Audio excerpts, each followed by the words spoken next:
намазға шылтоо деген мен ошол адамдарга таң калам да. Кудай кааласа окуйм. Иншалла окуйм. Алла насип кылса, Кудай давно каалап койгон да. Түшүнөсүңөрбү? 12 жаштан баштап эркектерге каалап койгон Аллах Таала. Аял кишиге 9 жаштан баштап намазды каалап койгон. Болгон ал адам өзү аракет кылып окуш керек да. Анан бүгүнкү күндө курсакты убагында тойгозобуз. Кийимди убагында кийебиз. Башка иштерди убагында кылабыз, бирок намазга келгенде убактым жок. Намазга келгенде бошой албай атам, анан окуй албай атам. Эмне үчүн мен жей албай атам? Эмне үчүн мен кие албай атам дебейбиз. Көрдүңүзбү?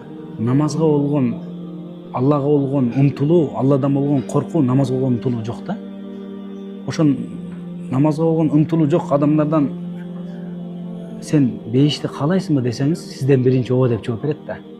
А бирок ас-салату мифтахул жанна. Бейиштин ачкычы эмне? Намаз. Үйүңүн ачкычы жок, үйүңө кире албай атасың го. Маштаң ачкычы жок, маштаң жүргүзө албай атасың го.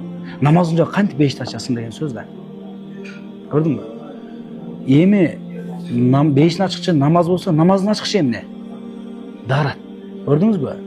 Даратка ниет кылып, ниетиң бар деп намаз окусаң, намазың кабыл болбойт. Себеби Аллах Таала даратты 4 фарзы бар. Ошону аткарган. Эми дараттын ачкычы эмне? Суу да. Мисалы, суу жок болсо болбой калат. Суунун ачкычы эмне? Суунун ачкычы крайник да. Крайник тартсаң, анан суу чыгат да. Эми ал крайникке барып 3 жолу кулфалт окусаң да ачылбайт, ал суу чыкпайт. Анан сен ачып бурашың керек, көрдүңүзбү? Аракет кылып бурашың керек аны. Кудум ошондой күлүштү алып туруп, бейиштин күлчүн намазды. Аны салып туруп бураш керек бейиштин эшигине. Ал бурай турган нерсе намаз күлүш болсо, бурай турган нерсе такыбачылыгы да.